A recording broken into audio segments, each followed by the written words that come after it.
ladies and gentlemen, welcome into Snow The Goalie, the only Flyers podcast, the People's Podcast, Players Podcast, Prognosticators Podcast, Pedialyte Podcast, the Trevor Zegras Podcast, Danny Briere. The Danny Briera has continued. Phase 2, prepare the battleships. We have a team. There is going to be excitement around the Philadelphia Flyers this season. Podcast. I'm Russ Joy on Twitter at JoyOnBroad. Anthony SanFilippo is here. He had one hell of a morning. I'm sure he'll detail that, or maybe he won't, but he's had an interesting morning. Fella, here we are. Trevor Zegras is now a Philadelphia Flyer. How you feeling? I owe the people something, Russ. What the fuck?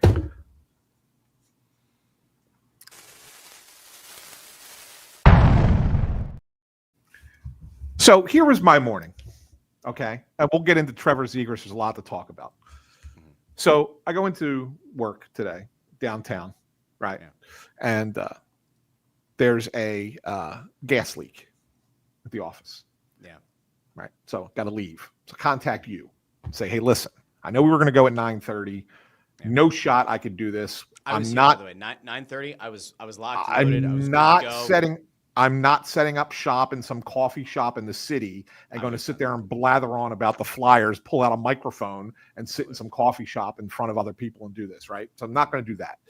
So I said to you, let's push it back. Give me time to drive home. So I said, okay, fine. We're going to drive home. You forced it upon me to go 10:45. Well, because you were saying like 11. Well, I said by the time I get to my car, it was like 9:20. I got to get to my car, drive all the way home, get reset back up. You said 10:45. I'm like, okay, fine. I get here in time. You said 10:30, and I said, will 10:45 work for you? You said, yeah, that's fine. And I got here in time. Mm-hmm. And you weren't here. Not only were you not here, you're texting me saying, hey, do you still need more time? And I'm like, I'm sitting in the studio, and you're not here. I got on a call, a work call. Pulled me in, and I was like, oh, this is it. This is like a 5-minute catch-up. And it became like 20-something minutes. And so here we are. Anyway, I'll tell you what. Here's where we're at, though, okay? We're here. Bundy is preparing for his daughter's wedding this week. And we wish the Bundy family a lot of love this week. Very exciting times in their family. So I know that you and Bundy and Mertitas and Meltzer, right? Yeah. Did a crossover show that's going to hit the feed later this week. And then, of course, we're going to be doing something on Friday. We should probably, I guess, give people a little bit of an idea of, like, what's going on Friday. I don't know how in-depth we want to go about it, but we will be doing something. Like, there will be a show. Well, let's tell them. This week. Let's tell them, okay? I don't know if I want to, though. Well, I'm going to tell them. I don't care. I'm in a mood today. I'm going to tell them. Wow. Why in such a mood? Everything got thrown off, so I'm in a mood. Yeah. No, we will be in Atlantic City, where the Flyers are having their draft party at the Hard Rock Casino. We are not part of the draft party, though. That said, we are going to be set up right near the war room where everything is taking place. We will have multiple guests on the show. So it's not for public. So like the public can't come hang out with us where we're going to be set up because we're in a part of the hotel that is kind of cordoned off from the public because this is where the Flyers are doing all of their draft stuff. But people should, if you're watching the draft from home, you should actually tune in to Snow The Goalie because we will have live content from the draft on the first night. And we will have plenty of guests from the Flyers popping in. Got a few surprises. Those are the things we won't tell anybody what the surprises are. But we will be down there and we will be providing you minute-to-minute coverage. And it'll be me and you and intern Andrew will be there. He'll be the breaking news desk for us. Bundy, like you said, won't be there because it's his daughter's wedding. But he did say to me yesterday, he said, Ant, make sure you guys send me the link. I want to pop in from the wedding while I'm in my tuxedo and say hi to everybody. So So we're gonna have we'll have a little bit of a surprise from Bundy popping in. Well, we'll see. I mean, in fairness, like there are more important things going on in his life, you know. Like he's got a call for he'll do it. Like, dude is so pumped. He was so pumped up for it too yesterday. Like he's really in a good spot, right? He's in a real good spot. So that's what we got coming for Friday. I will be covering. I'll be down there. I'll be down there on Saturday as well. We won't be doing a show from there on Saturday, but I will be there as well to talk. I'll be putting stuff out on social media and writing for On Pattison, so you guys will have a lot of coverage from us. So Landros 2 says, "Why on earth are you guys not part of the Flyers party? The asshole was fired." I'm going to say this because I'm all about transparency on the show. Yeah. It's not about them. I'm all about transparency. I'll get myself in trouble, but I don't really care. We had an idea. We had a plan. We proposed a plan to the Flyers. I thought we were in really good standing to do it. It would have been sensational. There are other rights things that got in the way. I'm still not happy about it. I still think it's a crock of shit. I still think the fact that it took so long for us to get resolution there was bullshit. All of that said, they are now in the position of kind of like a make good. And so to Ant's point of like why we're doing this a little bit different, like listen, we could have very easily said, we're going to go set up a watch party. We could have done it at La Sicilia. We could have done it at a number of other restaurants and bars. And when we talked to the Flyers, we said, look, in order for this to make any kind of sense, after we proposed a couple of things and we're trying to figure something out, like it's got to be good. It has to be unique. There has to be something about it that sets itself apart. This is going to be that. Like there are enough people that are going to be coming on Friday's show, and the fact that we're going to be set up right by the war room, all we can really tell you is you're not going to be in the war room, but you're probably going to have a lot of the thinking of the war room. And that by the time the night ends, being with us through the draft is probably going to be the place that you're going to get the most intel, the most insight, and have a real good idea of why things transpired the way they did over the course of the night. That ultimately is what we landed on with the team. This is the beauty of a partnership. It's also the imperfections of a partnership. The fact that we've now figured this out. I made Ann uncomfortable, but I'll be the one who gets in trouble, not him. This is a good middle ground. Next year, shit better get figured out a lot better, assuming we extend into a year 4. But for now, like this is good. We work with a lot of good people, so I do want to be very clear. We work with a lot of really good people at the Flyers who have all the best intentions in the world, and they are great people. And I think ultimately, like, year 3 is going to be the best year of the partnership. But, like, there are just, like, when you work with a corporation, you work with a big company, shit falls through the cracks all the time. And for better or worse, that kind of happened here. But we've kind of figured out, like, a nice middle ground. And I think ultimately, if you like this show and you enjoy this show and you've been riding with us this whole time, if we tell you that like it's going to be worth being with us on Friday, it's going to be worth being with us. Now, if you go to the Flyers party in AC at the Hard Rock, you're going to have a great time. Yeah. You can walk around that party, have your headphones in. You can listen to us jamokes, talk about things, bring you the intel, the insight. You can enjoy the party. If you're going to go to PHLY's party at, I think, Chickies and Pete's, or Broads' show at Chickies and Pete's, is it Glassboro, New Jersey? Like, I know he's got a big group that's going. I want you to go. I know that like in the past, we've done like faux rivalries with shows. If people are doing live shows and that's more your speed, you go, you have fun, you live it up. But the intel and the insight of what's happening in that room on Friday at the draft will come from us. That is an undisputed reality. So there we go. There's the pitch, baby cakes. Like that's where we are. Yeah. I think it's fair, right? Let's see. So Did I get any angry texts yet? No. No. I'll be maybe by like 2.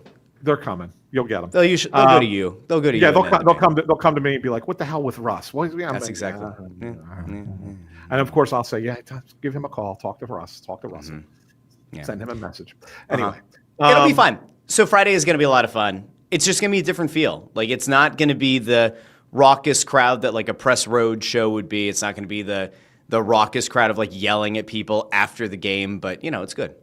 There's a lot of people who are now complaining that we're not talking about the trade, right? Yet, and I'm going to do it right now, right? So here we go. There was a trade. 10 minutes in, we were still out talking hockey, right? And then we got Russell, your namesake, Russell Grabowski, get to the actual trade. And I will say, you got this one. Hold on, Russ building up brotherly love with the other podcast after the clowns kept that. Oh no, fuck those guys. Like, I'll be clear. I just told you that if you want to go to PHL, I want you to think about how much we used to get into it, like subtweeting and shit with Broad Street Hockey. If you go to their party, have fun. If you go to Bros' party, have fun. Some of these dipshits that were doing stuff on Sunday, oh no. They don't get love from me. I mean, all the best to them. But clowns. And the fact that those people have been going around for like the last few days trying to take a victory lap about Shabanov and try to make it seem like they have intel. I just want you to know there's one thing that is true. They don't know what the fuck they're doing.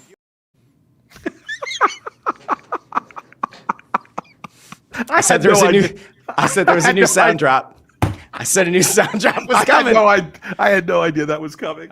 I told you. That's hysterical.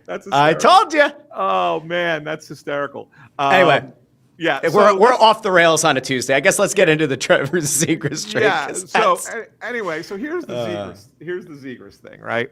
I know everybody's excited about it, and I will say up front that it's a very good trade by the Flyers because they gave up nothing, right? And so this is a potential really good lottery ticket, right? This is like if a lottery ticket existed where you have to hit 5 numbers to win the lottery, and they gave you the first 4. And now you just have to get one of the last 5 right, and then you win the lottery, right? So this is a good lottery ticket to have. That said, I wouldn't, if I were Flyers fans, and I know that they overreact to everything, I wouldn't go too far right now with this because there are still some question marks with Trevor Zegras that cropped up in Anaheim. The Flyers are banking on the fact that a change of scenery will bring out the best in him, that getting him out of that environment in Anaheim will revert him back to the player he was his rookie year and his second year. And if that happens, it's an overwhelming boon for the Flyers, right? But if he comes in here and he has a lot of the same problems that he had in Anaheim, fans are going to be disappointed, right? But it's certainly right, and as David Waitman said, he needs to be healthy too, because he's had some injuries in the past couple of years. So there's that as well. But yeah, I mean, I think it's an important thing. So here's another thing and Landros is saying this too, and moving back to center, screaming it because that's where his best production was. But you know what the biggest thing with him is? What's criticism of his game was the fact that he was not good in the middle of the ice. So while he was a productive offensive player, he was killing the Ducks in the middle of the ice. And so the Flyers are hoping that they can get him to play the way. Look, he's never going to be a perfect two-way player. Right? That's not what he's good at. But you do have to at least be somewhat of a responsible player on it. You can't be taking shifts off. You can't be a lazy player. You can't have a bad attitude. And those were things that cropped up with him in Anaheim that cannot happen here. But the Flyers look at it and say, hey, listen, he's under contract for a year. Let's see how the year goes. If the year is good, great. Then we can sign him and bring him in longer term. If the year is not good, if it's still some of the same from Anaheim, what did it cost us? It cost us Ryan Poehling and a second-round pick and a fourth-round pick. Like, I think it cost us a lot, right? Yep. So it's a good risk-reward thing for the Flyers. It's a very good trade. But I wouldn't overreact that this is some amazing deal until you see what Trevor Zegras does with the Flyers. Trevor Zegras could puke all over himself, and it's still a good trade. He could legitimately vomit everywhere. He could literally chunder everywhere. It would still be a good trade. Why? Because there is literally no downside. He makes $5.75 million this season. Then he's an RFA. Let's play out the hypotheticals, because it was said that in Anaheim, they were looking at him more as a wing, right? And their GM came out and said he wants to play center. Danny said we want to give him that look at center. It's up to Tocchet, but like we want to give him that look at center, right? Paling, wonderful player, bottom six forward. Great guy, well-liked, good player, bottom six forward. Number 45 overall pick. Could amount to something. You just never know. Could also be a total whiff. No one knows. Fourth round pick, if that ends up turning into anything of substance, will be an anomaly in the fourth round. Like if that ends up becoming, I don't know, like the new version of like Kaprizov or something, you go, all right, well, good on Anaheim for finding that guy in the fourth round. But legitimately, you are looking at a second round pick, which was one of four, right? You already had a bevy of picks in the second round. It doesn't affect you that much. A fourth round pick that shouldn't matter, and a bottom six forward. And what you've gotten back is either, it is a lottery ticket to an extent, but it's a good lottery ticket, right? Like if you're finally getting a guy that you have had interest in for at least a couple of years, you are potentially giving a dynamic center to your best up-and-coming winger, your superstar winger in Matvei Mishkov, right? Now, they might not play together all the time, but they're going to give it a look. You might want to, flank him with guys that have been in this, have been in this league a little bit longer, like a Tippett and a Konechny, whatever that ends up looking like. You get to see this guy. You get to see how he fits your system, how he plays in front of these fans, how he plays for this coach, who, by the way, is in the first year, so this isn't like we can always change coaches next year if it doesn't work.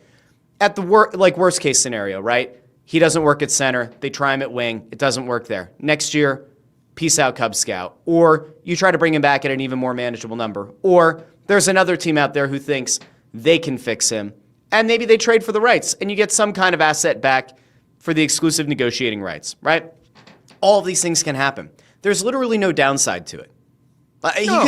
He could effectively not play. Like, obviously, you don't hope for injury. But, like, he could not play, and you still say, this is a worthwhile gamble to take. And he's 24. No, it's 100%. So, like, it's a good deal. I haven't even seen that many people say a negative thing about it. Think of that, Ant. Like, it's very rare that we get, like, a pretty much across the board, good job, Danny. Lawton trade was one. This is another. Well, let me throw a little bit more into this, Russ, and say why it was a really good move by Briere, and it should give people confidence in Briere as a general manager. Mm-hmm. As you said, they were interested in him 18 months ago, right? Like this goes back to prior to the 24 trade deadline, and at the time when I first was hearing about them having interest in Trevor Zegras, the cost was high. It was very high. It was a first-round pick plus. And Briere, at the time, said, no, I'm going to wait. And then he held on. He waited till the summer, checked in again. No, I'm going to wait. Then at the trade deadline, or just before the trade deadline this past year, there was talk that the Ducks were interested in Joel Farabee. This was right before he was traded to Calgary, right? Yep. And there was some conversation between Briere and Verbeek then. And once it got to that point, now obviously Danny was willing to trade Farabee to the Ducks for Zegras, but the Ducks said no. The Ducks backed off, and as Briere said in his press conference yesterday, most of the time it was the Ducks weren't ready to let go of him, and that was an example of it, right? But Danny knew then that if he still wasn't moved at the deadline, right, that price had already started to come down. He was not having another good year. He was in a bad spot in Anaheim. If Joel Farabee and a pick wasn't going to be enough, just imagine what it will be like when you get to the draft in the summer. So his patience really paid off over time. Having Trevor Zegras here in February or last year at the trade deadline wouldn't have made this team any better. Yeah. Having him going forward, it may make the team better now, but he got him for a song. Whereas if he was an overreactive first-time general manager a year and a half ago, he would have paid way too much for him. So good on Danny for letting it go this long and waiting out Verbeek. And I think that sends a message to the rest of the league too, that Danny means business with this. Like he's going to put a certain value on a guy, and that's it, and that's what it's going to be. And you're not going to pull one over on him just because he's new at this. Yeah, I mean, listen, it's a really good deal. I mean, one of the things that we kind of knew, I talked about this yesterday on the Russ Joy Show, where you get your podcast. If you think about like this rebuild in phases, right? When they got Mishkov, there was probably a plan here to tear this thing down maybe a little bit more, to try to get even more assets, and that by the time Mishkov came over in the 26-27 season, they'd be ready to go into phase 2 if they hadn't started it already. And I do fundamentally believe that Mishkov coming over early changed their calculus on this a little bit. They are very clearly in phase 2. Phase 2 is, like, phase 1 was getting contracts out of here. Phase 1 was also getting rid of players that you ultimately didn't see hitting their ceiling. So contracts out of the way, moving Provorov, getting guys out of here who you didn't think were going to have a higher ceiling, Frost and Farabee. And now you move into phase 2.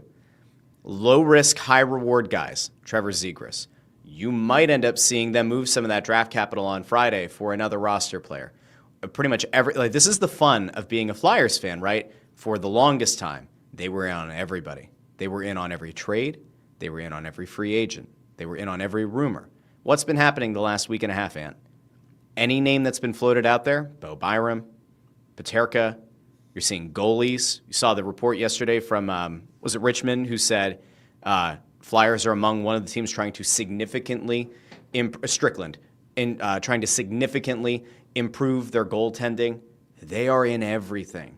The wildest part about it is this move itself and what it was going to take flew entirely under the radar. It's the second time that's happened. That to me is notable. They are out in the ether, like they're out in public on certain things, but when it comes to actually getting in and getting a deal done, this Zegras thing, mostly under the radar. It's interesting. Mostly. By the way, just not that this is big news, but breaking news. Is there breaking news? Do I need to make a banner? I can make a banner. No, okay. It's not that big of a deal. Flyers preseason schedule is out. So for anybody who wants to go to a preseason game, they will play 7 preseason games, 3 at home at the X. Is that what we're calling it, by the way? I think Xfinity we call it the Mobile X. Arena. Yeah, I think we call it the X. Yeah, okay. I think so. At the X. So they play the first 3 are all on the road. Sunday, September 21st, my anniversary, at the New York Islanders. Tuesday, the 23rd, at Montreal. Thursday, the 25th, at Washington. First home game. Saturday, September 27th, against the Boston Bruins. Monday, the 29th, in Boston. And then the last 2 games at the X will be Thursday, October 2nd, against the Islanders, and Saturday, October 4th, against the Devils. Not that anybody will care about those 2 games because, well, at least the last one for sure, because A, the Flyers won't play anybody who's going to play in the regular season in the last preseason game, and secondly, probably a Phillies playoff game that day. So yeah, that one is that's pretty bold. Yeah. So therefore, they take the NL East lead back, and now all of a sudden you're back in on them fighting Phils. Well, I've always felt they're a playoff team. I just, they're probably going to play a game on that Saturday. Anyway, point being, so that's out there now. I did see a question earlier, and I forget who asked it, and it was way earlier. You might find it if you scroll back. I'm not going to go looking for it. But somebody asked about, the Flyers bringing James Higgins in, taking him out around the training center, taking him out to dinner. Everybody's kind of getting excited by that. And I think that people are trying to link that to what they did clandestinely with Mishkov a couple years ago. Yeah, okay, there you go. So, yes, this happened. This did happen. I'll tell you, I think it's a smoke and mirrors type of thing. I think the Flyers are trying to make people think they are more interested in him. Maybe if Friedman also put it out there, I think yesterday, right? He put out that there's a growing belief the Flyers could take young Higgins at number 6. I look, if so, then this is the most clandestine that I've seen them be in a while, because everything I hear is their preference, assuming Misa is 2 or 3, right, which is going to happen, is Desnoyers. They don't think he's going to be there at 6. And then either, and this is where there's been a little bit of a shift in the last couple of days, or maybe since last week when we talked, either Jake O'Brien or Brady Martin. Now, Martin has always been on their list. I just think that he's kind of come even with O'Brien at this point, and I think that they prefer that one of them go before 6 to make that decision like for them, like kind of easy. But I think I think that those are the two guys that they would prefer. Now, there is a world where all three of them are gone in the top 5. I don't know if it happens, but you don't know with Utah. Utah's always the wild card at 4. Do they trade out of that spot? Do they pick somebody that no one's expecting them to pick at 4? Like, there's a lot of things that can happen in that spot. If that were the case and all three of them were gone, then that would mean somebody fell out of the top 5 that they were not expecting. Maybe an Anton Frondell, right, would be the guy that would fall. I got to imagine, because I can't see any of the I can't see Misa falling that far. We know Schaefer's going 1. So, like, that would be the only thing that could conceivably happen. I still think they would take Frondell ahead of Hagans. I think Hagans is further down their list. Now, something could be completely, everybody I talk to could be coordinatedly BSing me. I don't think that's the case, because I don't think everybody knows that each other talk to me, right? So I think that could be a thing. I don't think that could be a thing, but one never knows. But I don't think Higgins is on their list that high. Let me throw this to you. Okay? Yeah. You ready to catch? Put your hands up. Yeah, I'm ready. Gotta catch. Yeah. Gotta catch. All right, there you go. I even made the diamond, like you're supposed to catch. Love it. Love that. Say Higgins is there at 6, but like Higgins isn't their guy. He's not their guy. But there are a lot of teams that are interested in Higgins. Yeah. Could they take Higgins and then flip him? Like, could they theoretically say, you know what, we might like Brady Martin, but we think that if we put extra pressure on some of those teams behind us, like maybe they don't find the trade back deal that they really want because the belief is that they would pass on Higgins. Could they take him and then end up getting one of those teams that they had talked to moving back about and like apply just that little bit of pressure? Or is that like a little bit too risky? I mean, Higgins is a good player though, so it's not like you're taking a shitty player, right? No. Like you're taking a really good player. Like if you walk away from 6 and say we got Higgins, like not a lot of people are going to complain, right? Well, no, but I don't know. Do you run that risk? People aren't going to complain because people have been told that this guy is one of the top prospects in the draft for 2 years, right? Mm-hmm. So it's like, oh my God, he fell to the Flyers. That's great. But let's be honest. How many people are sitting there watching James Higgins in person? Like, anybody in this room? Raise your hand. Let us know if you've watched him in person. Go on and see him, right? More than once and watched his game, right? Like, so that's the thing. Like, to me, yes, could you in essence, but you have to have that deal in place. They're not going to take the guy and cross their fingers and hope somebody would then trade for him at that point. I think that I think that deal would have to be in place. Now, could they conceivably get to 6 and go, okay, our guy that we want to pick is going to be there at 8 or 9. That team wants to jump up and get Higgins at 6. Maybe we flip it and let that happen. We get something else in return.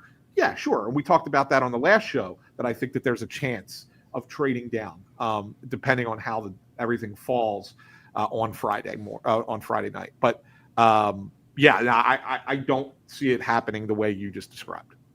Okay, that's fine. I just wanted to throw it out there. Thought it'd be fun. We're just here for the hypotheticals. Yeah. One of the names that obviously has been rumored to be one that could fall, but I think has certainly improved because of the good injury update was McQueen. I continue to just cross my fingers and my tootsie toes that he falls into the early teens and Danny decides to make the big balls move up and get him. I'm now seeing mocks and rankings that are putting him somewhere in that 8 to 9 range. So it certainly appears as though there might be some scuttlebutt within league circles that teams that might have not been as willing to take that swing because of the back issue, maybe they've come around. Maybe they are seeing better reports and they're feeling a little bit better about the idea of moving up or of taking him at that spot. Do you think that by the time Friday rolls around, do we see McQueen go off the board before number 10? Or do you think that there is still a legitimate chance that he falls into that 13, 15 range? Somebody I talked to who would have a real feel for this thinks he's going to go around 10. Okay. Yeah. That's about where he's going to go. Somewhere in that spot. Like close to that spot. That's where they think he's going to end up. So I don't think that the Flyers can trade up to get him. Unless it starts really, really falling, right? Like, yeah, I don't think that's a viable possibility. No. I'll still hold out hope for a few more days. Just a few. Yeah. Just a few. What else did you want to get into?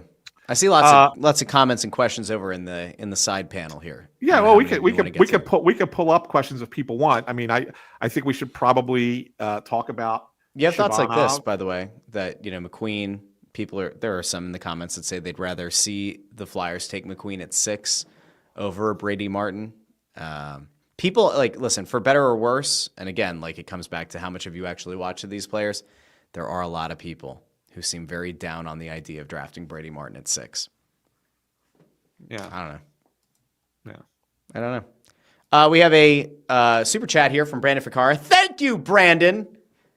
Says, I went to game 1 in Edmonton with the Panthers owners. Whoa. Oh, nice. The Zegras move, a Bill Zito kind of move. That's encouraging for Danny and us as a whole.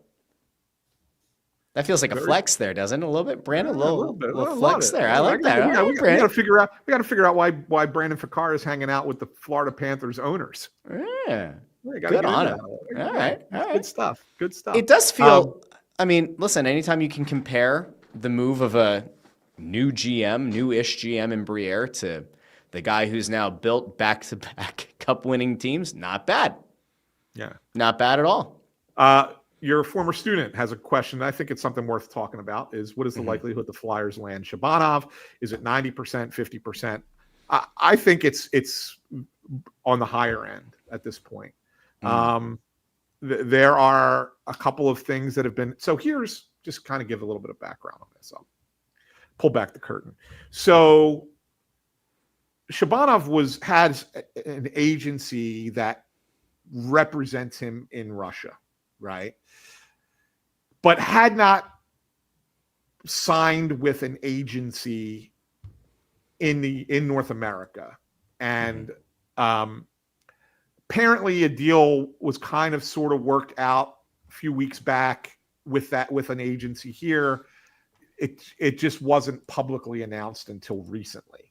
And while the Flyers had expressed interest in Shabanov and with the agency over in Russia, that let them all know this and that, as had many other teams, there was conflicting information coming back out of Russia, whether Shabanov was interested, what teams he was interested in. We had heard that it was really down to the Flyers and Vegas. I know Pittsburgh kind of tried to sneak in late with that. But that the agency over there kept poo-pooing everything that was being reported, right? That everybody was reporting. I wrote a story back in May about it, right? About where it is. Then this past weekend, Danny goes down to Miami for the pre-draft event that Milstein runs for Russian players in Miami. And he gets down there, and then all of a sudden, word gets out that Shabanov is coming to the Flyers, even though it's been denied. But that Shabanov has now chosen his agency, which was Cortex, is the agency that he chose to represent him in the NHL. And that the agency there has contacted teams and said he hasn't made a decision yet. That said, and this is not firsthand information because I've not spoken to Max Shabanov or anybody else that is directly involved with this, but apparently he has told people that he wants to come to Philadelphia. So I think this is a posturing kind of thing to say that they're going to wait till July 1 to just wait and see what else could possibly come out there. Look, it's a free player for any one of 32 teams to take. And if they want to try and get a guy like that, and who knows, maybe somebody's willing to blow them out of the water between now and then. So I wouldn't say it's 100% that he's coming to the Flyers, but this is where he wants to be. And I think that as long as somebody doesn't go cuckoo for Cocoa Puffs with a contract for him, that this is where he's going to be, that he will end up with the Flyers. It just seems like it's a total disaster class, right? Like, and it seems like this happens a lot with the Russian players and players moving from the KHL. Like you said, you have representation there, you have representation here. There have been things in the past where you hear that like a guy has a few people saying they're his agent, and you're trying to work through that. And the communication of this is difficult, right? This is why, for the longest time, as you specifically were efforting info on this, and you start doing some poking around, you wrote a thing in May about how there was a possibility, but there were a couple of other teams that were in. Then we saw the report in early June, I think it was early June, when Shabanov's agent came out, and his agent from over there came out and like forcefully said he has not made a decision. He will decide July 1st after free agency and draft, right? And that was kind of when a lot of the KHL players were supposed to make that choice. And I just kept saying that, like, based on the people, at least some of the people that I know that info would come from, the fact that they were definitively saying, no, there's no deal in place, would make me believe that there was, in fact, no deal in place, and that people who were going around saying, oh, yeah, he's signing, it was just a lot of sleuthing. This has been my issue, right? Like, and I think we talked about that on the show before. Sleuthing about, like, who follows who on Instagram might be a good indicator. And, like, in the past, has been like a decent indicator, but it's not a foolproof thing. And it's also not the same thing as finding out definitively, yes, this guy has put pen to paper, or yes, we have a verbal commitment, the contract is pending, he'll sign it July 1st. Like there's a vast difference there. So if he ends up over here, again, like joked at the top of the show, Zegras is here, it's going to be an exciting team to watch. Shabanov could be a lot of fun to watch. A Shabanov, Zegras, Mishkov line might never get out of its own zone, right? But if and when it gets into the offensive zone, baby, like it would be a lot of fun to watch. He's a small guy. He's a really skilled guy. Will he translate to the NHL? Will this team be able to support him? Like, will it work? Who knows? But that's the beauty of phase 2, right? Phase 2, low risk, high reward signings. He could be a hell of a get for them. Again, like for those who, for whatever reason, aren't aware, he was a finalist for the Golden Stick, their MVP award in the KHL. Like, he's certainly a good player. Will it translate to the NHL? No one knows. No one knows. I don't know. You don't know. The people in the comments, they don't know. Hell, a lot of front offices probably don't even know, right? But if nothing else, Rick Tocchet's got himself quite the set of tools in the arsenal, Ant, if he ends up coming over. You get Shabanov, Zegras, a lot of the guys that they believe are going to take that next step forward next season, and I don't think they're done. I'd be shocked if they don't make another deal between now and the end of the offseason. Tocchet's got to kind of be licking his chops here a little bit, I have to think, right? Well, I mean, you would hope. I mean, yes, you would like to have an exciting team to start your season, right? I mean, I think that's fair. And we'll see what else gets done. Like, look, there's going to be other stuff that comes out, right, in the next week, that people are going to be surprised by. Let's just put it that way, right? I mean, we can't really say anything, but bookmark it. Bookmark the 39-minute mark of this show. Yeah, that there's something. We'll come back next week. Yeah, we'll talk next week. We'll talk about next week that you'll be like, oh okay. But that gives an inflection though. You're supposed to be like neutral. There's no. It's just okay. No, but there was something else that somebody brought up, and now I forget exactly what it was. Well, here we have a super chat from Robert Thomas, which we say thank you, Robert. Thank you very much. Yes. Says, if they want Brady or O'Brien, could they get a player from someone like Buffalo to swap picks? This is the one that I like, by the way. Byram or Paterka could be a bigger trade. That's from Get Pucks Deep. That was trading back to 9, right? Like maybe one of those guys is available at 9, and you also get a roster player, and they get the better draft pick. Like, if they are trying to move off of Byram or Paterka, like, it's not a bad idea. I don't think that's enough to get either one of those guys. Throw in one of the other firsts. If you're that confident, let me rephrase it. If you're confident enough that Byram or Paterka could be a big enough contributor, then maybe you have that conversation about picks. I think that they think Byram is. I think the concern there is what his contract demands are going to be. Mm-hmm. So I think that's what it is.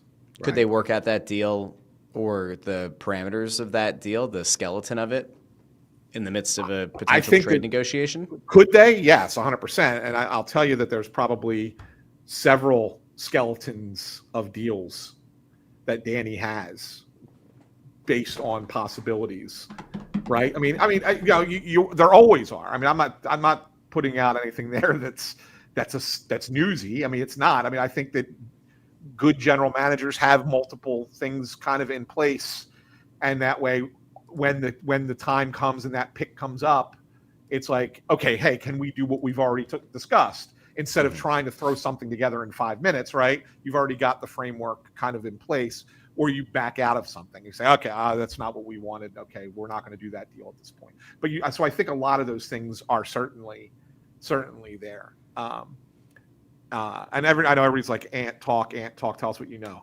Trust me, I will. It involves current. Be careful. Flyers. That's all I got to say. It has nothing to do with a trade. Has nothing to do with the draft. Just when it happens, it happens. You'll know. Things might make sense. Nick Johnson, what are your thoughts of Luchenko, Bump, Barkey making the team out of camp? So I figured that's probably the one that you were looking at. No, it's not. But it reminded me of the one that I wanted to bring up. By the way, it's neither of these. Jeff DeCaro says Hart coming back or Konechny getting traded. It's not. No, it has nothing to do with the trade. It has not. Well, it has nothing to do with trades. Nothing. It has nothing to do with either of those guys. Yeah, all right. Yeah. Back to this. Anyway. So the thing that I wanted to bring up was that there were a couple people talking about Isaac Howard, the Tampa guy. The team's not really interested in Isaac Howard, and the reason is because they think Denver Barkey is a better prospect than Isaac Howard, and they think that they're same position kind of players, and that's why the Flyers are more focused on getting Barkey to develop. I am not sure that Luchenko or Barkey make the team this year.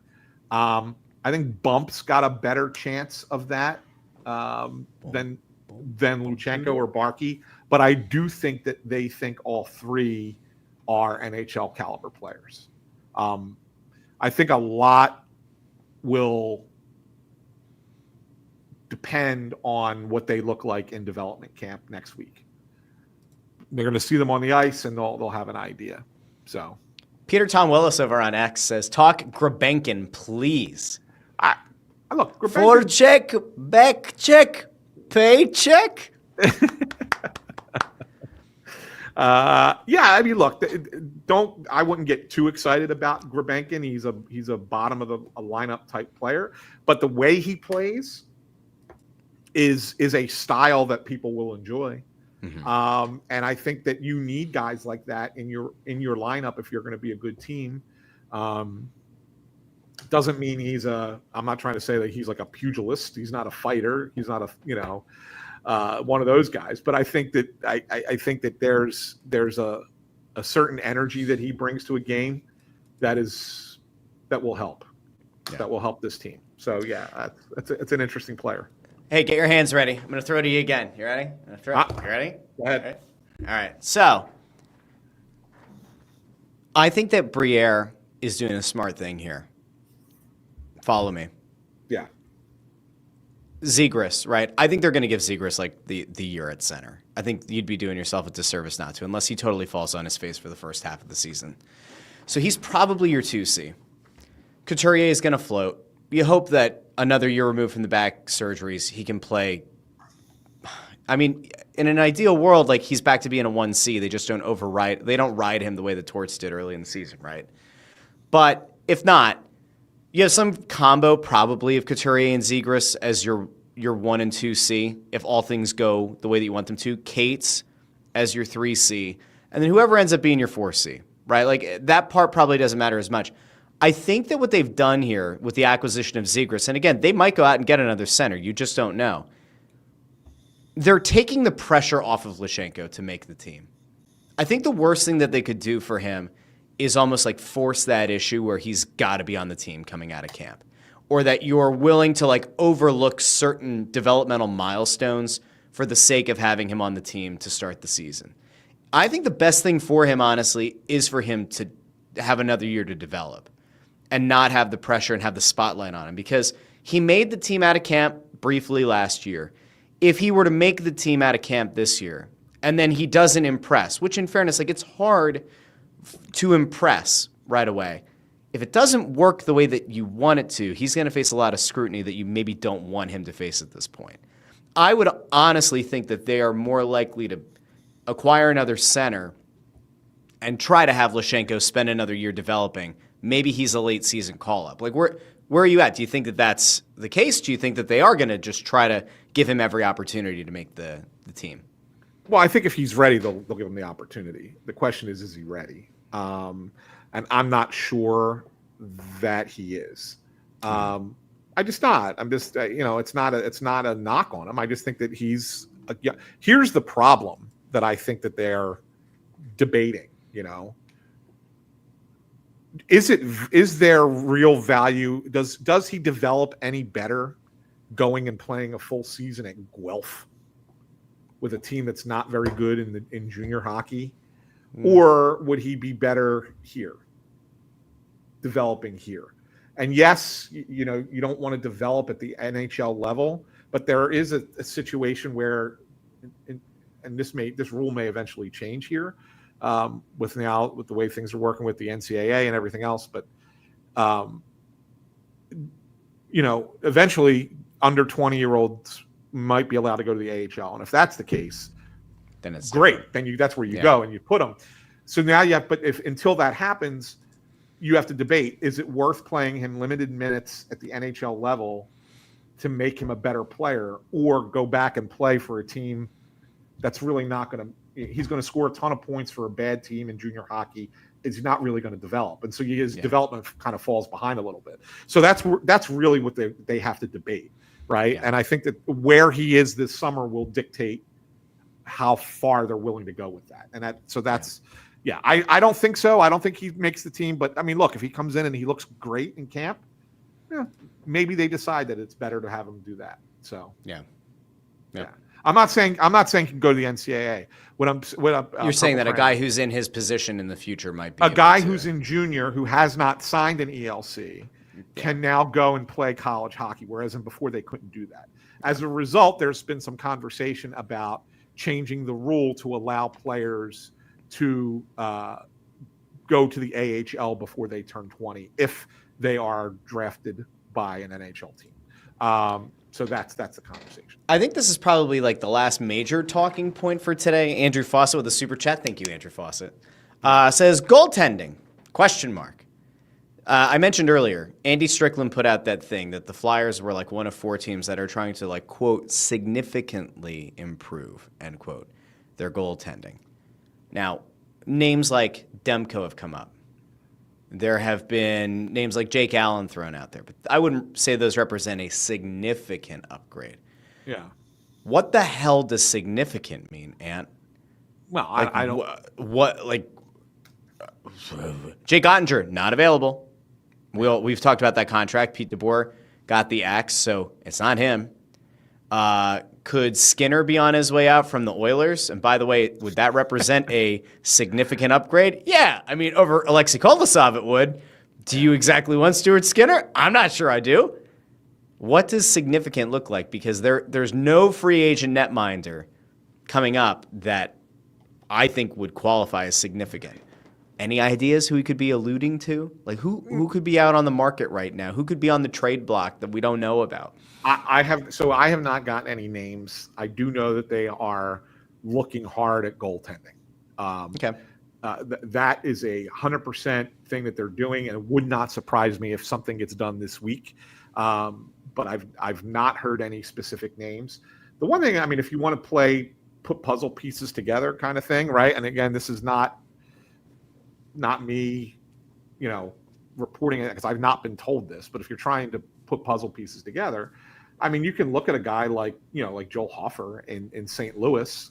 Andy Strickland is a reporter in St. Louis, right? I mean, restricted free agent, but it really would depend on what the deal is there, right? Like, are you willing to give up that? We've talked about this last week with the RFAs. Like, are you willing to give up that pick for that player? And I'm not certain that they are, to be honest with you. I guess it also comes down to the contract demands too. Can I throw this out at you real quick? Well, I have two.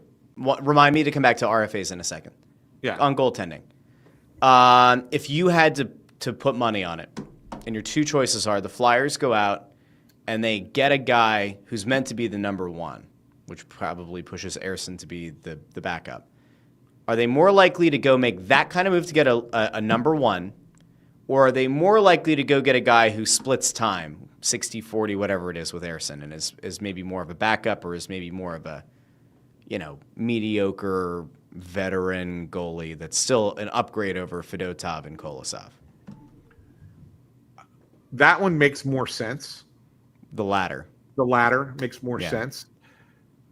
But then again, not knowing who the number one goalie that could be available is, like, I mean, as of now, like you look around the league and you say, whoa, what number one goalie is going to be available? I can't come up with one, right? But that doesn't mean that conversations haven't been had about one. So it depends on who the guy is. But I still think it's the latter. I think it's somebody to split time with Ersson.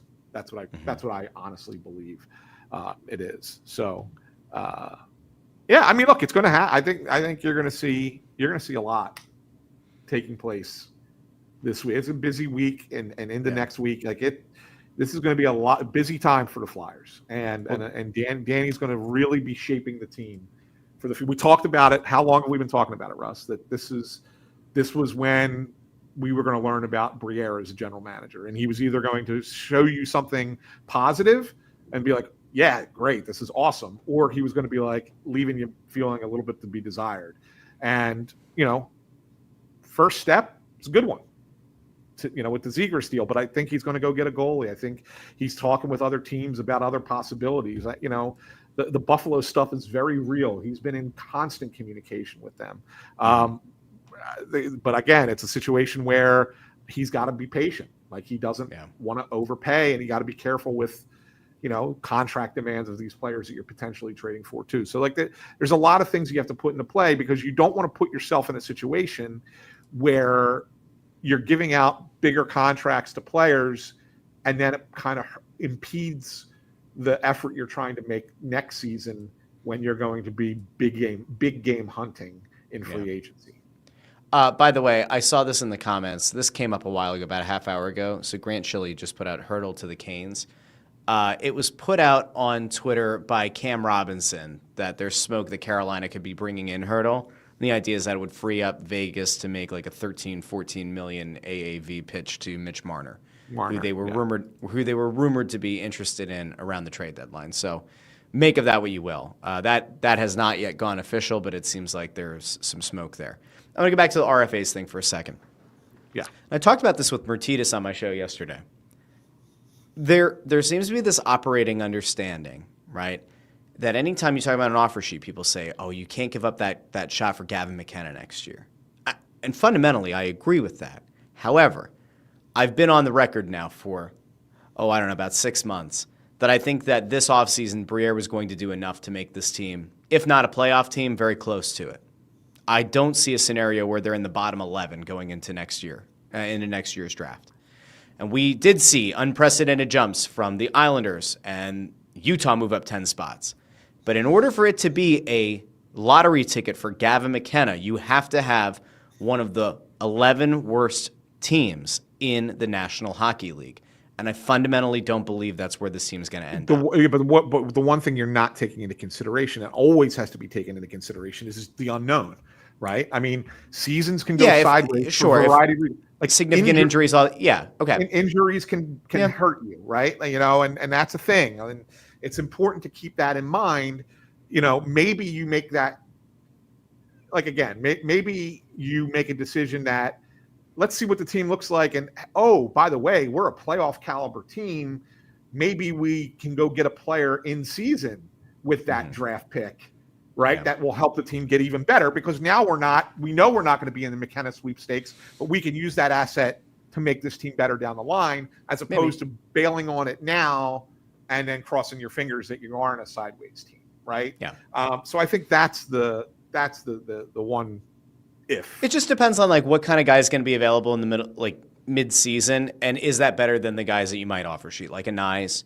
You were saying Hoffer before. The interesting thing there, by the way, I found 3 hours ago, TSN put out a quote from Doug Armstrong, the GM of the Blues, who said, "We've taken the Boston-Detroit approach last year when they had RFAs. They made sure to leave enough cap space that any offer could be matched." He says, "I'm very comfortable with that we can match any offer if we choose to match it. It won't be we didn't match it because we couldn't afford it. It will be because we didn't match it because we thought the value we were getting back was better, and that value would have to start with a first-round pick, or else we'll just match it." And then he goes on to give a little bit more context there, but like very, very clearly, Doug Armstrong right now, looking at the young netminders, like, yeah, good luck. Yeah, I mean, it's very real. I mean, there's no doubt about it. I mean, Army's a straight shooter, and I listen to him. I hear what he's saying. So I think that's a real thing. By the way, are we gonna have to worry? Like, I know that it's been mentioned like McKenna might go to Penn State. Like Penn State's been in the conversation. Yeah. If McKenna goes to Penn State, does that mean we lose intern Andrew? Because I'm pretty sure that intern Andrew will like re-enroll at Penn State for like a nonsensical grad program for the year, just so he could live on campus and like be there for McKenna. He will be insufferable. He will be insufferable if McKenna ends up at Penn State. So do we like hope he goes to Michigan State just to like stick it to like where do we hope? Michigan. No, fuck it. Whatever. Like. If McKenna goes to Penn State, it would be really interesting, wouldn't it? Well, it'd be great. It'd be great for Penn State. That'd be awesome for Penn State.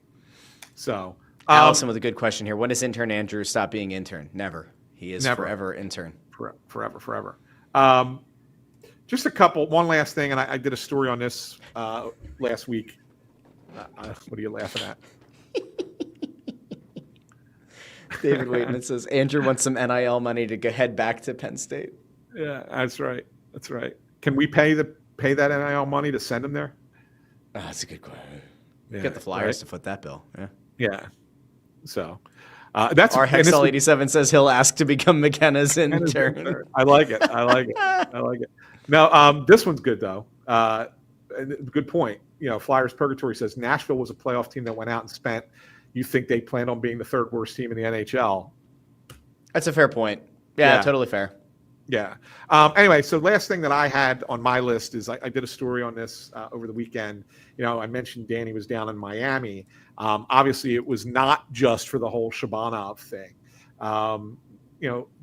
They wanted to get eyes on some of these Russian players in person, right? I mean, the way it works, not a lot of teams are able to get eyeballs in person on Russian hockey players. Every team's got a scout that's over there, tries to go, but you're talking about going through the entire, all over Russia to look at these young players and everything else. One guy is kind of doing it, and they only see so much. And the guy the Flyers have, Ken Hudakov, really, really good. I don't know if anybody knows his background, but he was a Canadian who moved over there to kind of, be, for professional reasons to kind of be this guy.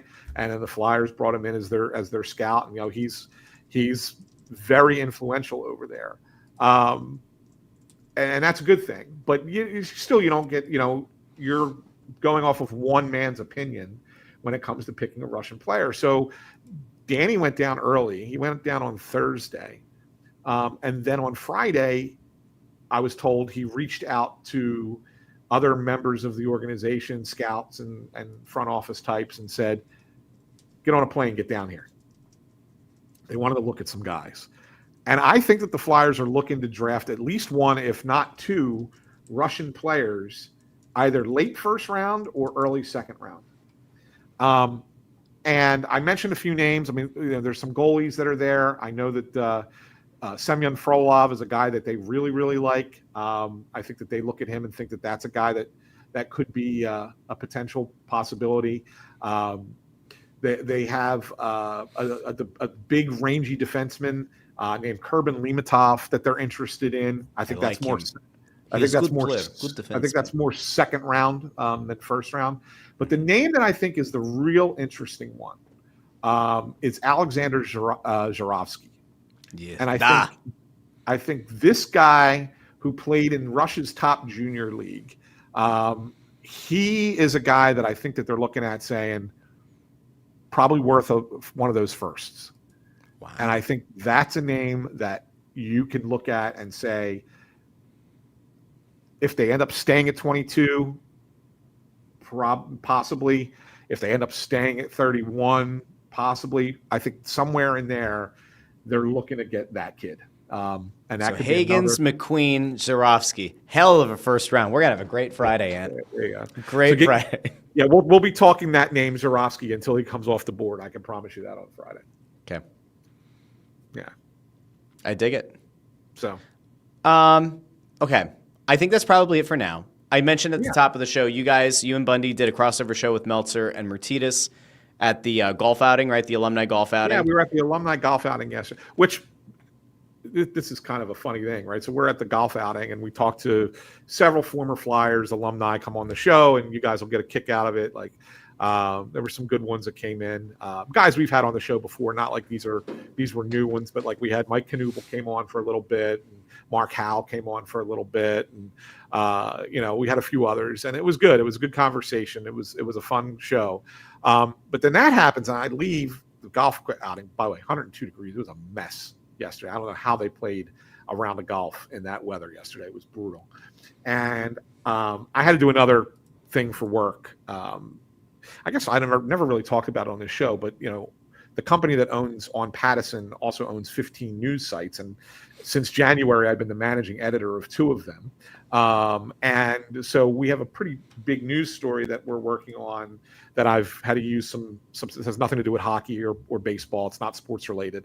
But I will tell you that there are connections to one of the sports, which is kind of interesting. Anyway, so I'm in this big interview for this story that I'm working on with one of my other reporters there for 2 hours yesterday. And I'm using my phone as part of the interview, right, to record the interview. And so I have my phone down on the table and it's just kind of there. And my watch keeps going off on me. Now I have no idea what's happening because I'm not trying to read it while I'm talking to this individual. And you don't want to be George H.W. Bush looking at the watch during the debate. And I'm sitting there thinking to myself, hey, all the text messages that are going off.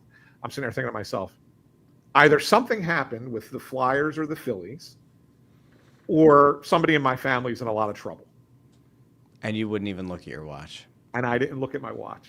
Wow. I didn't look. So finally I get out of the interview. At that point, it's like, I don't know, it was like 1:15, 1:30, whatever time it was. And I saw that it was the Zegras trade. And I was like, well, missed that one. Yeah. People are giving me a hard time. Like, how come you're not putting it? This is big news. I'm like, it's already out there. Like, people have already read. The Flyers already put it out there. Like, it was on the Flyers Twitter at that point. What am I supposed to do? Confirm something? Can confirm that the Flyers already put this out there. Like, you all saw it, right? So that kind of sucked. But that was kind of what was going through. But that event yesterday was kind of cool. It always is a good event. I give the Flyers alumni. I think it's really. And I asked a couple guys. Did anybody take video? Was there video with that? Are we gonna have like a video on the channel, or is it just gonna be an audio only episode? I don't even know what the hell we're doing. Brian Smith had a camera. Did he? Okay. Yeah. So I think it was on video. So the thought I think is that episode's either gonna go up maybe tomorrow. Could be Tomorrow, I Thursday. Maybe early next week. Depends on if there's video or not. It was fun. It'll definitely go in the podcast feed. The one thing I always want to say, just want to put out there, is that you look at pro sports teams and former players, and they all come back for whatever alumni weekend or alumni this, alumni that. I don't think that there's an organization in professional sports that has a group of alumni that does as much out there and is as active as the Flyers, and I think that's a pretty cool thing. I give them for all the shit we've given this organization over the years. The one cool thing about them is their alumni are pretty damn awesome, that they do what they do, and that was that was a great event. There were so many guys at that event yesterday. The Sutter brothers came back for that event. Even like smaller name players, like I was like, Andy Delmore is here, right? Like Andy Delmore scored a big goal in the playoffs in 2000 against the Penguins. Brian Dobbin, you want to talk about a name from the past that was there? There's so many guys like that were there, and it's like they just want to be part of it. They just want to give back, and it's kind of a cool thing. So, anyway. Interesting. Yeah, so you guys will enjoy that. So that should be hitting the feed at some point in the next few days. Depends on when we get that audio. Could also be early next week. The most important thing, Bundy's daughter gets married on Friday. He might be calling us from the dance floor. We will have the show Friday. Did you outline who any of the guests are or no? I forget. It was at the top of the show. For the people who are just joining us. You just didn't? said Okay. there would be. I said there will be many guests. I didn't say who the guests were. I've been told that it's going to be a worthwhile show to pay attention to. Yes. People might be very interested to hear from the people that are on the show. Yes. Some of them might be first-time guests. Yes. Yes, there will be first-time guests. 100% will be first-time guests on the show. Okay. Yes, 100% on that. Maybe to any important show ever. Okay. We will be back on Friday. We will have the stream set up on YouTube, Facebook, and X. You can certainly keep up with us there. You can keep up with the show on X as well, at Snow The Goalie. You can find Ant on Twitter, at AntSanFilly. I'm there, at Joy on Broad. Bundy is at CTerien6. Intern Andrew is at Intern Andrew. You can find us Friday. It's going to be a blast down in AC. If you're going to the party, let us know. If you want to meet up at some point, let us know. Until then, this has been Snow The Goalie, the Only Flyers By the way, podcast. I will have a story probably early this evening. Trevor Zegras is going to be talking to us later this afternoon. So for those who want a written version of my take on Zegras, it'll be after we talk to him this afternoon. So St. Nancy just brought lunch down. that's nice. You going to eat on camera? No, I'll wait until we're done the show. She just made what is this? A barbecue chicken? Do you want to come? Do you want to? No, okay. Fourth host Nancy going to come on? And then there's a homemade sprout slaw. You must love the summer months the most. I love the summer months. I love the summer months. I do. All right, we'll be back on Friday here on Snow The Goalie, the Only Flyers podcast. Talk to each and every one of you later this week. They don't know what the fuck they're doing.